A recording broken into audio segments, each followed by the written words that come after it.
তিউনিসিয়ার নিকটবর্তী অঞ্চলে সমুদ্র ফ্লোটিলার উপরে ড্রোন হামলার কারণে এটির নিরাপত্তা নিশ্চিত করার জন্য ইটালি এবং স্পেন এবার যুদ্ধজাহাজ পাঠাচ্ছে।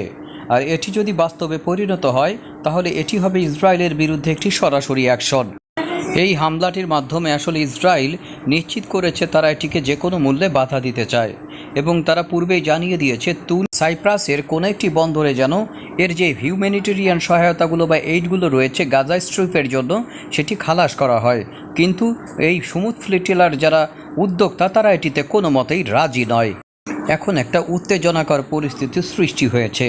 শেষ পর্যন্ত কি এই ফ্লোটিলা গাজার অভ্যন্তরে প্রবেশ করতে পারবে বা প্যালেস্তাইনে পৌঁছাতে পারবে মানবিক সহায়তা নিয়ে, নাকি ইসরায়েল এদের আগেই থামিয়ে দেবে? সুতরাং ইসরায়েলের সাথে এখানকার যে উদ্যোক্তা রয়েছে তাদের একটা সরাসরি সংঘাতের ঝুঁকি রয়েছে এবং তখন যে কোনো ধরনের পরিস্থিতি উদ্ভব হতে পারে। আর এই পরিস্থিতি সামাল দেওয়ার জন্য এবং ফ্লোটিলার যে সকল নাবিকরা রয়েছে বা উদ্যোক্তারা রয়েছে বা এখানকার যারা পার্টিসিপেন্ট রয়েছে তাদের জীবনের নিরাপত্তা এবং সামগ্রিক নিরাপত্তা নিশ্চিত করতে যুদ্ধজাহাজ প্রেরণের ঘোষণা দিয়েছে ইটালি এবং স্পেন। বন্ধুরা, তারা মানবিক দিক বিবেচনায় এ ব্যাপারে কোনো কম্প্রোমাইজ করতে সম্ভবত রাজি নয়। ব্যাপারটি আমরা একটু তলিয়ে দেখতে পারি, চলুন জেনে নেওয়া যাক। আসলে গ্লোবাল সমুদ্র ফ্লোটিলা বা গ্লোবাল ফ্রিডম ফ্লোটিলা এটি আসলে কি, ব্যাপারটি সম্পর্কে আপনাদের একটু বলার চেষ্টা করি।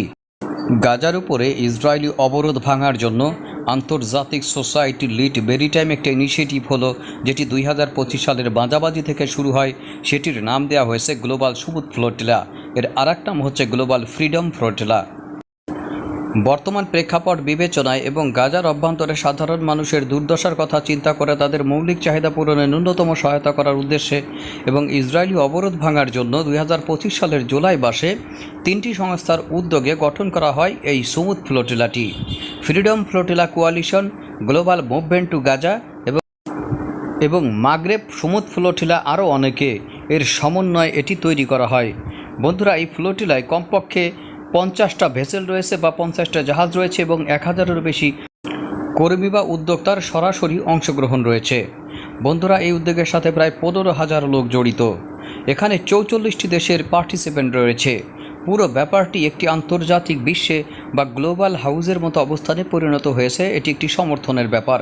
সুতরাং একদিকে এই লক ভাঙার জন্য আন্তর্জাতিক সমর্থন এবং একটি মানবিক সহায়তার প্রতীকী প্রতিবাদ বা বাস্তবসম্মত প্রতিবাদও এটিকে বলতে পারেন।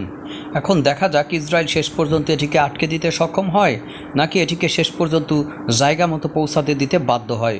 বন্ধুরা, 2010 সালের পূর্বে এই ধরনের ব্লক ভেঙেছিল তারা। এখন দেখা যাক 2010 সালের পর থেকে নিয়মিতভাবে এটি আর করা সম্ভব হয়নি।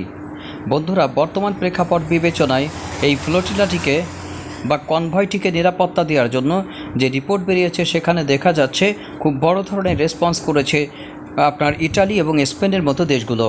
কিন্তু যে সকল দেশ, বিশেষ করে মধ্যপ্রাচ্যের প্রভাবশালী মুসলিম দেশগুলো, তাদেরও দায়িত্ব কম ছিল না।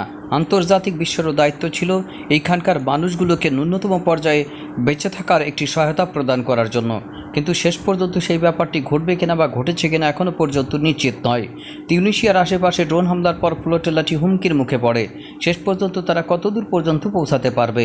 আর এর পরপরই ভূমধ্যসাগরে প্রচণ্ড রকমের একটি জেদি অবস্থান নিয়েছে ইটালি এবং স্পেন। তারা এখানে যুদ্ধজাহাজ পাঠিয়ে মূলত এটিকে এক প্রকার চ্যালেঞ্জ হিসেবে নিয়েছে এবং সরাসরি ইসরায়েলের বিরুদ্ধে আমার কাছে মনে হচ্ছে চ্যালেঞ্জ ছুড়ে দিয়েছে।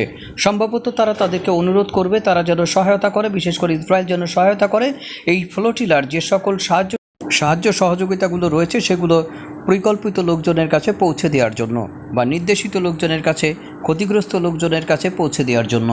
বন্ধুরা, এর মাধ্যমে যে পুরোপুরি এখানে সব কিছু ঘুচে যাবে, অভাব ঘুচে যাবে তা নয়।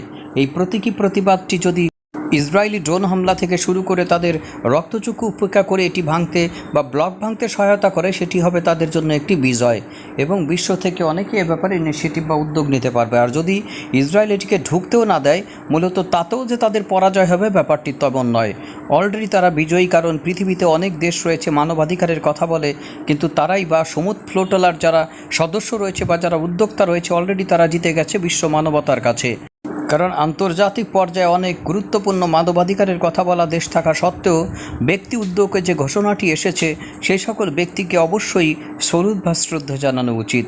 বন্ধুরা, আশা করি যে ইসরায়েলও এখানকার যে অবস্থা সেটি পরিকল্পনা করে মূলত এখানকার সাধারণ মানুষের মৌলিক অবস্থা পূরণ করবে এবং অন্যদেরও সুযোগ দেবে। সকলের শুভবুদ্ধির উদয় হোক। আর এক্ষেত্রে যে গুরুত্বপূর্ণ সাহসী পদক্ষেপ নিয়েছে ইটালি এবং স্পেন, সেক্ষেত্রে তাদেরকে যদি আপনারা ধন্যবাদ না দেন, তাদের কর্মক্ষেত্রকে বা তাদের রেসপেক্ট না করেন, তাহলে আপনি হবেন অকৃতজ্ঞ। আশা করি আমরা কেউ অকৃতজ্ঞ হব না এবং ইসরায়েল সহ সকলেই শান্তিপূর্ণভাবে এর সমাধান করবে। ধন্যবাদ। আল্লাহ।